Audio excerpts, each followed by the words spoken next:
Olá, Bruno Latino. Estamos aqui para mais um Onde Te Dói e hoje convidamos para ouvir sobre o que são as coisas que não são palpáveis, não é? A dor emocional, ser psiquiatra, a tratar os sofrimentos das pessoas que não são palpáveis, não existe uma forma, algo que se agarra e se conserta, que fica sempre um mistério, parece que são magias que se têm que fazer e na verdade são áreas bem difíceis, por isso mesmo.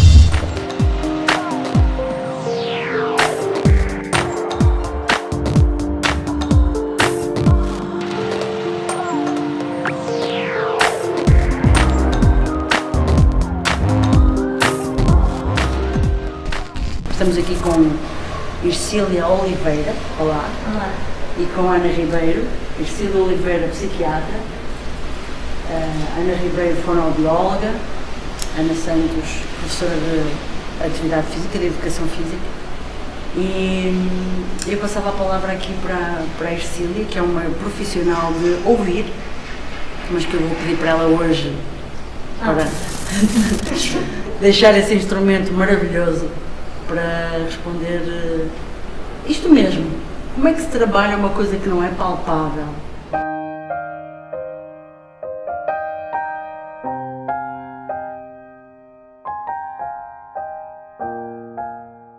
Eu acho que esse é um dos maiores desafios para a pessoa que sofre desse tipo de dor, porque exatamente por não ser palpável, por não existir um exame que vai detectar, não é algo tão claro, por exemplo, como um problema cardíaco, que você sabe exatamente, você fez o exame, você sabe o que é. Eu acho que isso traz uma angústia muito específica para as pessoas que sofrem desse tipo de dor. E eu acho que também isso é responsável um pouco pela ignorância que existe um pouco em torno dessa forma de dor, né? Daquilo que as pessoas não sabem, daquilo então que elas passam a dizer ou a desconsiderar, dos preconceitos que existem em relação aos problemas psiquiátricos.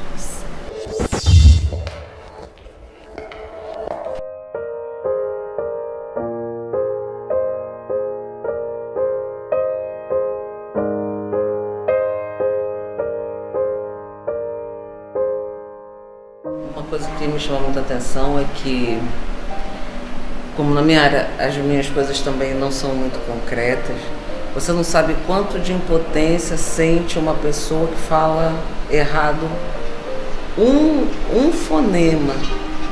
A gente só consegue avaliar o nível de angústia depois que a pessoa melhora o suficiente para dizer: ufa, quando eu tinha aquele negócio, não falava em lugar nenhum, não gravava. Então, eu penso que também trabalhar com psiquiatria, com psicanálise, você entra num lugar onde as pessoas ainda têm muita reserva de falar, porque ainda estão no momento da dor. Depois que a dor passa, ou depois que a dor alivia, é mais fácil para você dizer: ufa, aquele momento foi tão difícil, porque eu não sabia com quem falar.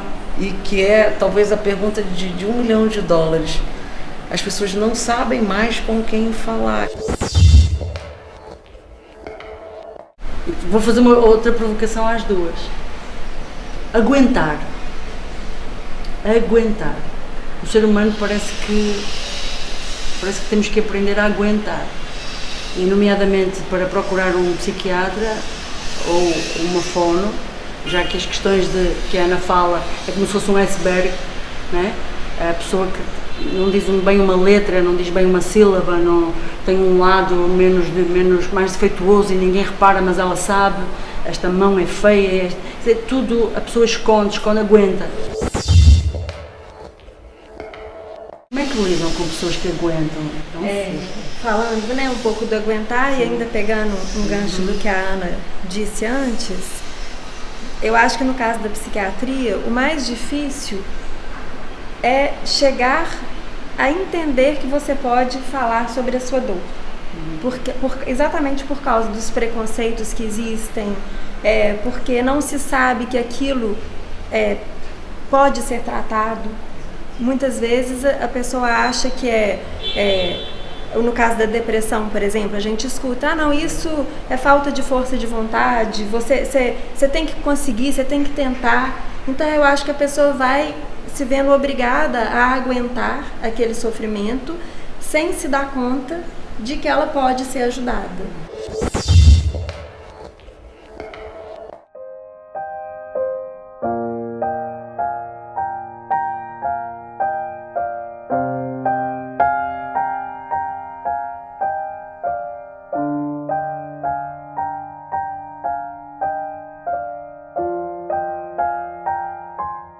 E acho que no caso da psiquiatria também, é interessante você falar que depois que passa, a pessoa é capaz de dizer, mas às vezes a gente até vê um pouco do fenômeno contrário. Às vezes, por exemplo, uma pessoa deprimida, ela tem tanto olhar da dor que tudo vai ser visto através daquele olhar da dor. Então ali ela é capaz de falar do que dói, etc e tal. E às vezes quando ela melhora, parece que existe um esquecimento assim daquilo que passou. Então isso é muito interessante. O paciente às vezes ele não se lembra da intensidade do sofrimento, como aconteceu. A gente vê isso, é até confuso em relação aos tratamentos, sabe? Às vezes, por exemplo, um paciente que trata de uma forma muito irregular, então ele toma remédio, depois para de tomar remédio, volta a tomar remédio, e quem está acompanhando viu que em algum momento ele melhorou, por exemplo. Mas se ele para e depois ele continua a maior parte do tempo mal, ele nunca vai achar que ele esteve bem, ele não vai conseguir perceber aquele momento. É como se ele estivesse vivendo entre dois mundos. Ele não percebe, eu fiquei bem agora, ele vai falar, eu tô sempre péssimo, eu não melhorei. E da mesma forma, quando a pessoa melhora, às vezes ela fala, nossa, é como se ela não pudesse palpar realmente o tamanho da dor que ela sentiu em algum outro momento.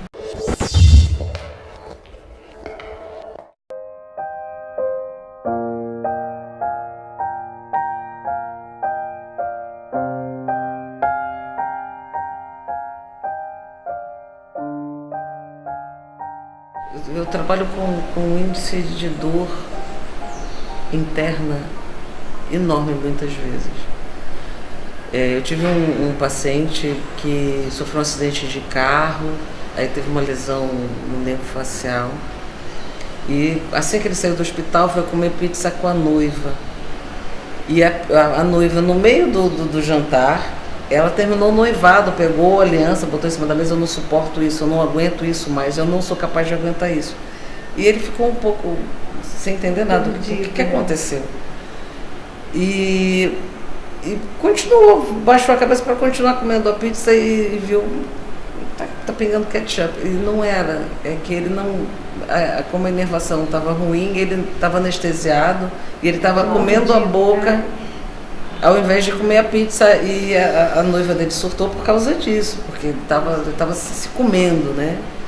E quando ele foi para mim, tinha um acidente de carro que tinha causado esse trauma, e tinha talvez um trauma muito mais devastador, que era minha noiva não quis ficar comigo, quer dizer, ele estava totalmente destruído. E reconstruir o rosto dele, a musculatura, e ele voltar a sentir, falar normal, recuperar tudo na face dele, foi um tempo onde ele falava assim, eu não dominava a musculatura. Onde ele foi conseguindo, conforme a gente ia consertando a musculatura, ele ia conseguindo, parece que remendar um pedacinho, outro pedacinho, para chegar no momento e ele dizer, só sobrou o enxerto mal feito na testa. Acharam que eu ia morrer, mas eu não morri. Nossa, parecia só uma frase, mas era um processo. Claro.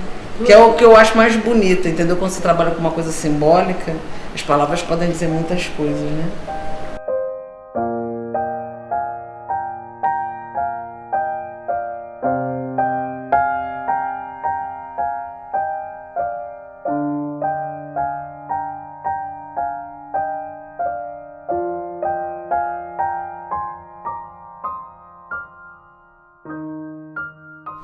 esta questão de aguentar, a pessoa aguenta até que chega a um ponto que tem que pedir ajuda. Mas como é que vocês podem aconselhar ou dizer alguma coisa a essas pessoas? Porque muitas vezes as pessoas aguentam porque têm muito medo de dizer que não aguentam mais. É como se desistissem. E para vocês é a porta para elas começarem a melhorar. Claro. Para elas não, é como se, não sou capaz. A segunda provocação é que, pelo que a Ana falou, me parece muitas vezes que, vamos imaginar, um casal, como esse casal, uma pessoa teve um problema físico, ou ficou com um problema físico. Ela carrega uma dor e precisa de corrigir essa questão física também. Mas a pessoa que vive com ela, as pessoas que convivem com ela, precisam de tratar outras coisas, as coisas não palpáveis, não é? O sofrimento de ver alguém com Alzheimer, o sofrimento de acompanhar alguém que está numa doença terminal, enfim. Eu acho que tem que pedir ajuda e de um profissional que possa, inclusive, distinguir. Porque o que a gente vê muitas vezes é que as pessoas, às vezes, elas procuram mais remédio, às vezes onde não precisa. Eu não estou generalizando, mas às vezes elas procuram onde não precisa e às vezes não procuram onde precisa. Então, por mais que a gente assista, né, a essa medicalização e essa busca desenfreada por medicamento, é espantoso a gente também assistir um monte de gente que deveria estar sendo tratada e não está. Aquela dor se tornou uma doença e precisa de ser tratada, ou aquela dor é uma dor e claro que merece tratamentos, mas outros tipos de tratamentos, né? De tratamento que muitas vezes não são medicamentosos. E tem ainda situações onde as pessoas, elas nem estão mais em condição de pedir ajuda. Às vezes a gente vê, ou pela gravidade de um quadro depressivo, ou pela falta de crítica que alguns quadros podem atingir, né? Onde a pessoa perde um pouco da noção de doença mesmo. Nesses casos, às vezes a gente precisa da interferência de um familiar ou de alguém que possa perceber que tem algo que não vai bem e pedir ajuda no lugar dessa pessoa. Em relação aos familiares, eu acho, às vezes não sempre, quando um problema de uma dor, de um trauma acontece, aquilo tem desdobramentos, né, na vida da pessoa.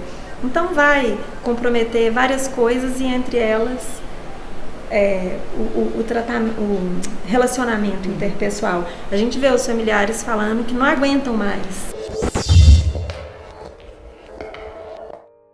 E por mais que a gente saiba que é uma doença e que aquilo não é a vontade da pessoa, que não é a falta de força de vontade, é preciso também entender como que aquela doença pode ser pesada para quem está em volta. Que às vezes, né, é tratável, às vezes no caso de uma demência, por exemplo, você vai precisar de aprender, né, a lidar com isso. Se as pessoas conseguissem perceber que quando acontece uma coisa, qualquer coisa, como vou continuar no caso desse paciente, esse acidente, se a namorada dele, ao invés de ficar vendo ele morder a boca e sangrar e continuar mastigando, ela tivesse interrompido, parece que você está mastigando de um jeito ruim. Quer dizer, as pessoas podem interferir no processo, tentando guiar o processo com um pouco mais de bom senso. Elas apenas se assustam com o processo e ficam com uma esperança um pouco vã, muitas vezes, de que o processo vai se consertar. Do mesmo jeito que ele apareceu, como se fosse uma nuvem, passou a nuvem e o processo vai se consertar. Mas não é assim que acontece.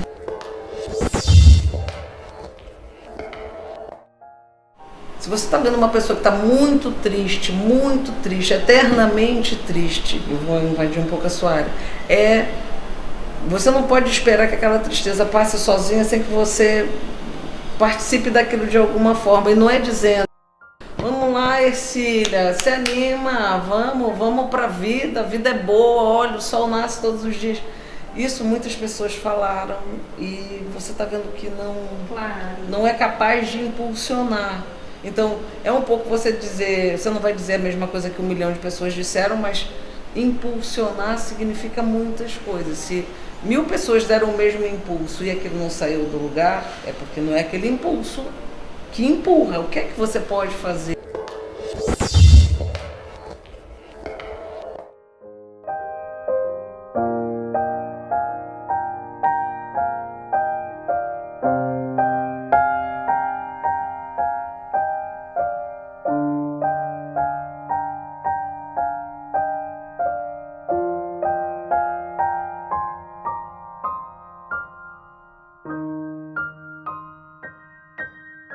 Justifica, as pessoas justificam e reagem, mas a justificativa cria uma ação que pode não ser a ação que está acontecendo naquele momento. Eu acho que no final das contas é sempre um pouco do abismo entre as subjetividades, né? E daquilo que a gente não supõe.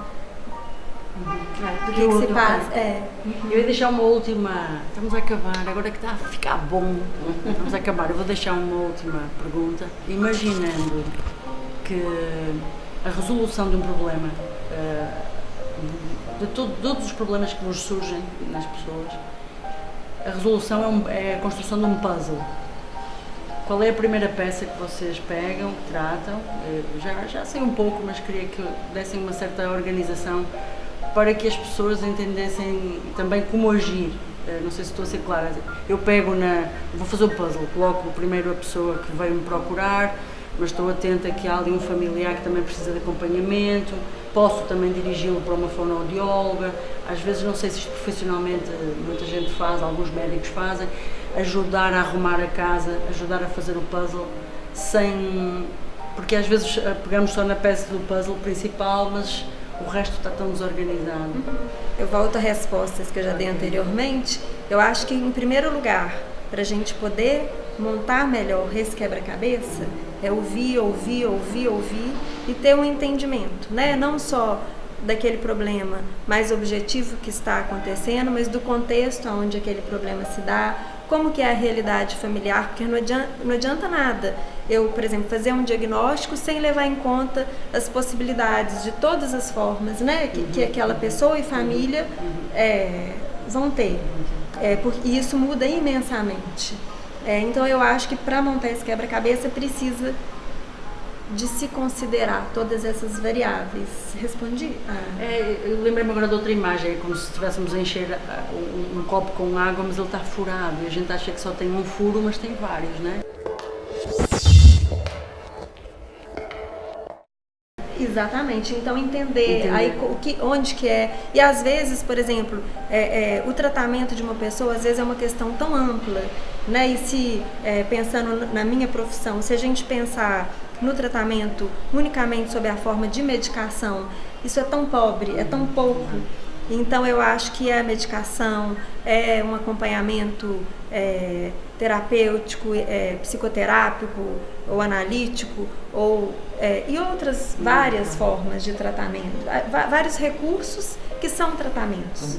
Tudo na vida comunica, é muito importante as pessoas entenderem isso. O silêncio comunica muita coisa, a palavra elucida aquilo que a comunicação do ambiente, do comportamento, muitas vezes não consegue apontar com clareza. Às vezes a palavra dá uma pista que você pensa que está te levando numa direção, mas na verdade está te levando para outra.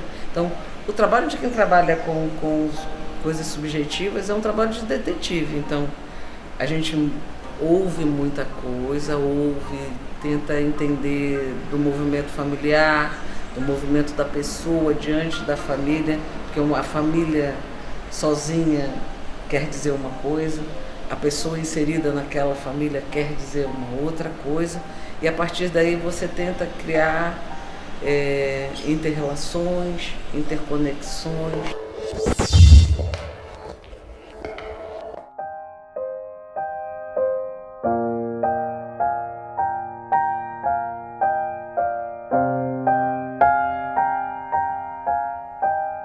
Eu terminava dizendo o seguinte: procurem estas pessoas, mas para procurar estas pessoas vocês têm que fazer uma coisa que é caminhar. mexer o corpo, agir, decidir, está bem? Todos nós achamos que a vida é bela, às vezes quando começamos a olhar para a vida ela é cheia de problemas e quando estamos com um olho no detalhe e vemos os problemas, às vezes ficamos bloqueados e o corpo fica parado e sem vontade de mexer e de atuar e de decidir. Então não pensem nisso, não pensem muito. Quando começam a ver tudo desarrumado, vou arrumar a primeira coisa, vou mexer um pé, depois mexer o outro, fazer um pouquinho, outro pouquinho, procurar pessoas como a Arcília, procurar pessoas como a Ana Ribeiro e vai, porque senão fica tudo embolado, não vale, embolar a vida não vale, tá? Um beijo, foi um primeiro episódio com a Arcília, foi um prazer, viu? Prazer. Tá? Foi o primeiro. Eu vou desmentir diante da